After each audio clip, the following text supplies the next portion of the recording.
नमस्कार, आप सभी का हमारे चैनल में स्वागत है।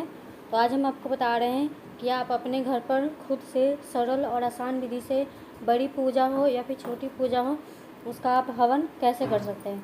तो सबसे पहले आप स्नान आदि से निर्वित हो जाइए, साफ़ धुले हुए कपड़े पहन लीजिए और एक आसन पर बैठ जाइए।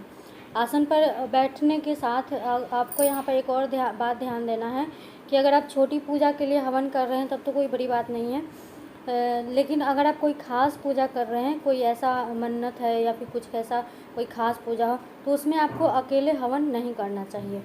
उसमें आपको एक अपने जोड़े के रूप में हवन करना चाहिए। तो सबसे पहले आप एक दीपक जला लीजिए, धूप जला लीजिए, कुछ इस तरह से दीपक जला लीजिए और इस प्रकार से आपको तैयारी कर लेनी चाहिए। तो सबसे पहले आप आचमन कीजिए। आचमन कर लेने के बाद आप शुद्धिकरण कीजिए। शुद्धिकरण करने के बाद आप आसन शुद्धि कीजिए। आसन शुद्धि कर लेने के बाद आप शिखा बांधिए। शिखा बांध लेने के बाद आप जो है पवित्री धारण करिए और उसके बाद जो गणेश भगवान का जो मंत्र है उनका जाप कीजिए। उसके बाद गुरुर् ब्रह्मा गुरुर् विष्णु, ये जो पूरा मंत्र है उसका जाप कीजिए। उसके बाद अपने क्षेत्रपति भैरवनाथ जी से आज्ञा मांगिए और आज्ञा मिल जाने के बाद आप जो है पंचदेवों की आराधना कीजिए, आवाहन कीजिए और उनका आवाहन करने के बाद आप आज्ञा लीजिए कि हम हवन करने जा रहे हैं। तो हवन करने के लिए कुछ इस प्रकार से आप जो है चीज़ें तैयार कीजिए। यहाँ देखिए, यहाँ हमने 2 ईंटों को लगा करके यहाँ पे मिट्टी का लेप लगा दिया है ताकि ये हमारा जो है कुछ दिनों तक स्थिर रहे। फिर जैसे ही ख़राब होगा फिर वापस हम इसको ठीक कर लेते हैं।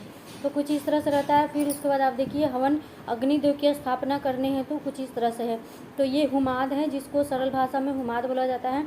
ये कपूर है और हुमाद में जो है हवन की सामग्री जो बाज़ार में जो पंडित जी द्वारा कहे जाते हैं, तो हमने यहीं पे इसको मिला रखा है, ठीक है। इनमें हमने नहीं मिलाया। ये जो आप देख रहे हैं तिल, जौ, चावल, मेवा, मिठाई दे, इसमें हम हवन सामग्री नहीं मिलाते हैं। हम उसमें हवन सामग्री मिला देते हैं और पंचोपचार करने की सारी सामग्री है। अब यहाँ देखिए, यहाँ तिल है तो यहाँ पे नियम है कि जितना आप तिल लीजिएगा उससे आधा जौ और उससे आधा चावल। 1 कटोरी तिल तो आधा कटोरी चावल और आधा कटोरी से भी आधा कटोरी चावल होना चाहिए, यानी तिल का आधा जौ, जौ का आधा चावल। और यहाँ पे गुड़ होता है तो गुड़ अनिवार्य है, लौंग इलायची अनिवार्य है। यहाँ पे मेवा मिठाई आपके पास जो भी है वो रखिए और घी अनिवार्य होता है। अगर कोई खास पूजा कर रहे हैं तो आपके पास फल होगा तो फल के छोटे छोटे पीसेस ले लीजिए। और खीर बनाते हैं तो खीर, हलवा, वो भी सब सारी चीज़ें आप लीजिए। और जो आप काजू किशमिश देख रहे हैं उन सब के छोटे छोटे पीसेस आप कर लीजिए। वो ज़्यादा बड़ा पीसेस होता है ना, तो वो जैसे ही हम डालते हैं ना, वो जो है वो लुढ़क करके बाहर आ जाता है। तो बिल्कुल छोटे छोटे आप चक्कू से पीस बना लीजिए।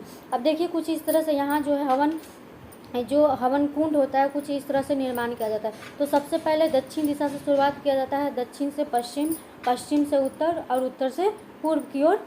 इसका एक निर्माण विधि है। कुछ इस प्रकार से निर्माण किया जाता है। जो भी हवन करने की जो भी सामग्री होती है आप उनकी अच्छे से साफ़ सफाई कर लीजिए।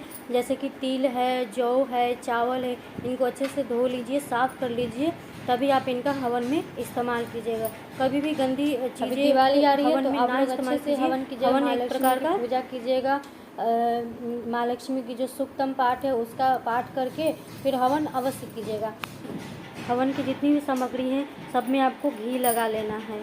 अब जो है ये हवन कुंड जो है वो तैयार हो चुका है। अब हम यहाँ पे अग्नि की स्थापना करेंगे। तो कुछ इस प्रकार से अग्नि की स्थापना करते हैं। आपकी जैसी आपके पास आइडिया जो, आप उसी प्रकार से हवन की अग्नि की स्थापना कीजिए। मेरे पास जो आइडियाज़ होता है हम उसी तरह से करते हैं। बाकी हवन कुंड बनाने की कुछ इस प्रकार से नियम होते हैं, इसको करना ही चाहिए। तो यहाँ पे देखिए, हमने अग्नि की स्थापना कर दी। अब उनकी पंचोपचार विधि से पूजा करें। तो पहले सबसे पहले जल छिड़किए। जल छिड़कने के बाद उनको तिलक लगाइए। तिलक लगाने के बाद पुष्प अर्पण कीजिए, अक्षत अर्पण, धूप दिखाइए और कुछ नैवेद्य है तो नैवेद्य आप उनको अर्पण कर सकते हैं।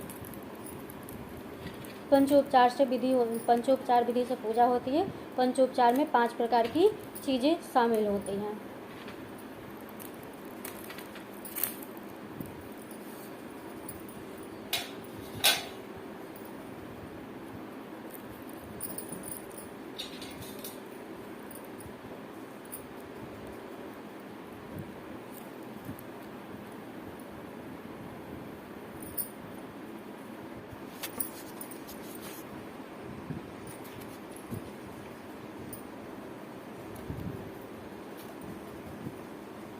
अब जो है यहाँ पे आहुति देनी हम प्रारंभ करें तो आहुति देने के लिए मृगी मुद्रा होती है, जिसमें अंगूठा, मध्यमा और अनामिका उंगली का ही इस्तेमाल किया जाता है, और बाकी जो ये तर्जनी और कनिष्का जो उंगली होती है उसका इस्तेमाल नहीं किया जाता। मृगी मुद्रा में हवन किया जाता है। तो सबसे पहले गणपति गजानन का तो 3 बार आप दे रहे हैं तो 3 बार उनकी आहुति। तो नमः नहीं, देखिए आप इस तरह से दीजिएगा, ओम गंग गणपते स्वाहा, ओम गंग गणपते स्वाहा, ओम गंग गणपते स्वाहा, ओम महागौरी स्वाहा, ओम महागौरी स्वाहा, ओम महागौरी स्वाहा। फिर कलश अधिष्ठित देवी देवता, तो ओम विष्णु नमः स्वाहा, ओम विष्णवे स्वाहा, ओम विष्णवे स्वाहा, ओम विष्णवे स्वाहा। सब कुछ में आपको स्वाहा बोल देना है, ठीक है। फिर उसके बाद जो है नवग्रह, तो नवग्रह में सूर्य से शुरू किया जाता है, सूर्य से। तो सबसे पहले ओम सूर्याय स्वाहा, ओम सूर्याय स्वाहा, ओम सूर्याय स्वाहा। उसके बाद ओम चंद्राय स्वाहा। उसके बाद ओम मंगल के लिए अंगारकाय बोला जाता है, तो ओम अंगारकाय स्वाहा, ओम बुधाय स्वाहा, ओम गुरुवे स्वाहा, ओम शुक्राय स्वाहा, ओम शनश्चराय स्वाहा, ओम राहवे स्वाहा, ओम केतवे स्वाहा। उसके बाद असंख्य रुद्र, तो ओम असंख्य रुद्राय स्वाहा, ओम असंख्य रुद्राय स्वाहा, ओम असंख्य रुद्राय स्वाहा। उसके बाद जिस देवी देवता के लिए आप पूजा कर रहे हैं आप उनके नाम से आहुति दे सकते हैं। तो अगर आप भगवान के शंकर की पूजा कर रहे हैं तो उनके नाम से 11 बार कर लीजिए, ओम नमः शिवाय स्वाहा। उसके बाद आपको जो बड़ी पूजा होती है उसमें नारियल की आहुति दी जाती है। तो यहाँ छोटा सा है तो हम सिर्फ आपको दिखा रहे हैं ताकि आपको ध्यान रहे। तो यह पान के पत्ते और कसैली, तो चूँकि यहाँ पान का पत्ता नहीं है, किसी दूसरे चीज़ का पत्ता है, हम सिर्फ आपको दिखाने के लिए यहाँ पे दिखा रहे हैं।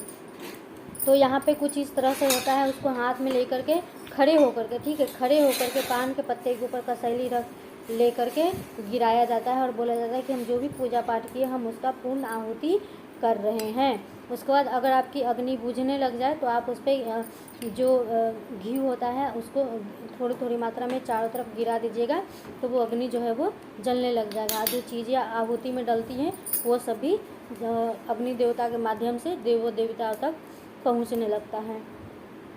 उसके बाद जो है वसुधारा है, तो देखिए कुछ इस तरह से वसुधारा किया जाता है। तो देखिए यहाँ पे एक हाथ में आप कटोरी ले लीजिए, आपके बाएं हाथ में कटोरी हो, दाहिने हाथ में चम्मच हो, और ये सब कुछ आपको खड़े होकर करना है, ठीक है।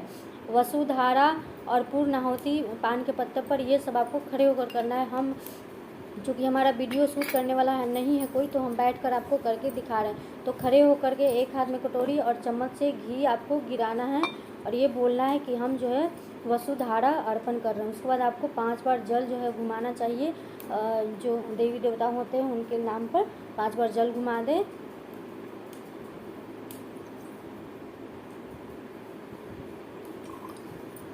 और उसके बाद थोड़ा सा जल हाथ में लेना है और लेने के बाद आपको ये प्रार्थना करना है कि हम जो भी पूजा पाठ व्रत मंत्र जाप हवन जो भी हम किए वो सब हमारे प्रिय हमारे देव हम आपको अर्पण कर रहे हैं, ठीक है।